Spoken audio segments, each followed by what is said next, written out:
আজকের এই পর্বে আমরা মধ্যপ্রাচ্যের ক্ষমতার এক নতুন সমীকরণ নিয়ে আলোচনা করব। চলুন এই জটিল বিষয়টা একটু সহজভাবে বোঝার চেষ্টা করি। দেখুন, মুসলিম বিশ্বের নেতা কে হবেন এই প্রশ্নের উত্তরটা বহু দশক ধরে বেশ পরিষ্কার ছিল। কিন্তু আমরা যখন ২০২৬ সালের দিকে তাকাচ্ছি তখন মনে হচ্ছে প্রথাগত যে নেতৃত্ব ছিল তা এক বিরাট চ্যালেঞ্জের মুখে পড়তে চলেছে। আসলে বিশ্বের অন্যতম গুরুত্বপূর্ণ এই অঞ্চলে ক্ষমতার এক ধরনের শূন্যতা তৈরি হচ্ছে, আর ঠিক এটাই প্রভাব বিস্তারের জন্য এক নতুন দৌড়ের মঞ্চ তৈরি করে দিয়েছে। আচ্ছা, তাহলে আলোচনাটা শুরু করা যাক ঐতিহাসিক নেতা সৌদি আরবকে দিয়েই। তাদের যে প্রভাব তা মূলত দুটো শক্তিশালী স্তম্ভের ওপর দাঁড়িয়ে আছে। একদিকে তারা মক্কা ও মদিনার মতো দুটি পবিত্র মসজিদের রক্ষক, যার কারণে সারা বিশ্বের কোটি কোটি মুসলিমের কাছে তাদের একটা আলাদা সম্মান আছে। আর অন্যদিকে তাদের হাতে আছে বিপুল তেলের ভাণ্ডার, যা তাদের বিশ্ব অর্থনীতিতে এক কেন্দ্রীয় শক্তি হিসেবে জায়গা করে দিয়েছে। কিন্তু সেই সৌদি আরবই এখন ভিশন 2030 নামের এক উচ্চাভিলাষী পরিকল্পনার অধীনে বিরাট এক সামাজিক আর অর্থনৈতিক পরিবর্তনের মধ্যে দিয়ে যাচ্ছে। মানে সবকিছুই যেন বদলে যাচ্ছে। যেমন ধরুন ২০১৬ সালের পর থেকে কর্মক্ষেত্রে নারীদের অংশগ্রহণ প্রায় ২২% থেকে বেড়ে ৩৫%-এরও বেশি হয়ে গেছে। এটা কিন্তু একটা যুগান্তকারী পদক্ষেপ।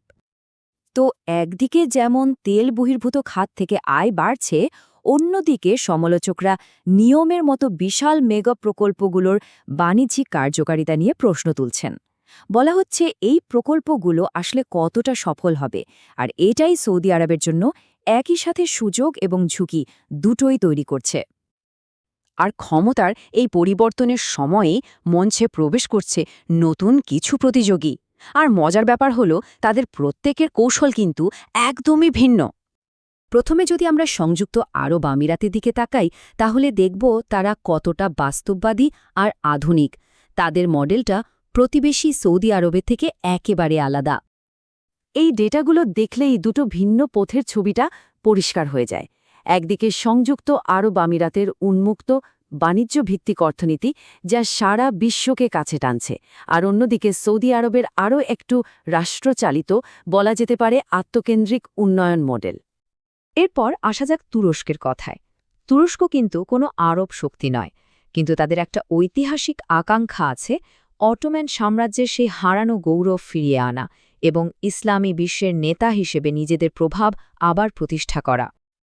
তুরস্ক ইতোমধ্যে একজন গুরুত্বপূর্ণ মধ্যস্থতাকারী হিসেবে নিজেদের জায়গা পাকা করে নিয়েছে, বিশেষ করে সিরিয়াতে, যেখানে তারা নিজেদের সামরিক আর রাজনৈতিক প্রভাব খাটিয়ে একটা তুর্কি বলয় তৈরি করতে পেরেছে। আর সবশেষে রয়েছে কাতার। তারা কিন্তু সামরিক শক্তি দিয়ে নয়, বরং কূটনীতি আর যাকে বলে সফট পাওয়ার, সেটা ব্যবহার করে নিজেদের জন্য একটা একদম আলাদা জায়গা তৈরি করে নিয়েছে। আসলে সব পক্ষের সাথে আলোচনার রাস্তা খোলা রাখার কারণে কাতার এখন বিশ্বের সবচেয়ে জটিল সংঘাতগুলোতেও যেন এক অপরিহার্য মধ্যস্থতাকারী হয়ে উঠেছে।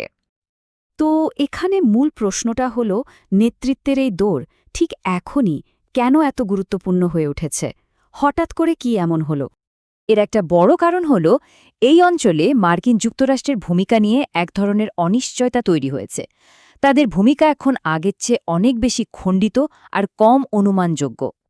এর ফল যা হয়েছে তা হল এই অঞ্চলের দেশগুলো এখন নিজেদের পররাষ্ট্রনীতি আর নিরাপত্তার বিষয়ে আরও বেশি নিয়ন্ত্রণ চাইছে। তারা আর কেবল কোনো এক শক্তির ওপর পুরোপুরি নির্ভর করে থাকতে রাজি নয়। আর তাই আমরা দেখতে পাচ্ছি যে তারা নতুন নতুন অংশীদারিত্ব গড়ে তুলছে, বিশেষ করে চীনের উত্থান এবং তাদের চীন আরব অভিন্ন ভবিষ্যতের কমিউনিটি গড়ার যে পরিকল্পনা, তার সাথে অনেকেই যুক্ত হতে চাইছে। তাহলে এই সব কিছু মিলিয়ে ২০২৬ সাল নাগাদ মুসলিম বিশ্বের নেতৃত্বের ছবিটা ঠিক কেমন হতে পারে? বিভিন্ন সোর্স থেকে যা বোঝা যাচ্ছে তা হল পুরনো ব্যবস্থার জায়গায় কোনো একক প্রভাবশালী শক্তির উত্থান হবে এমনটা আশা করা ঠিক হবে না। বরং ভবিষ্যতে প্রভাব আর নেতৃত্ব বিভিন্ন দেশের মধ্যে ভাগ হয়ে যাবে এবং এর জন্য ক্রমাগত প্রতিযোগিতাও চলতে থাকবে। অর্থাৎ নেতৃত্বকে এখন বিভিন্ন আঙ্গিকে দেখতে হবে। সৌদি আরব হয়তো ধর্মীয় ক্ষেত্রে নেতৃত্ব দেবে, সংযুক্ত আরব আমিরাত দেবে অর্থনীতিতে, কাতার কূটনীতিতে, আর তুরস্ক তার সামরিক ও রাজনৈতিক প্রভাব দিয়ে। এই কথাটা কিন্তু নতুন বাস্তবতাটাকে খুব সুন্দরভাবে তুলে ধরে।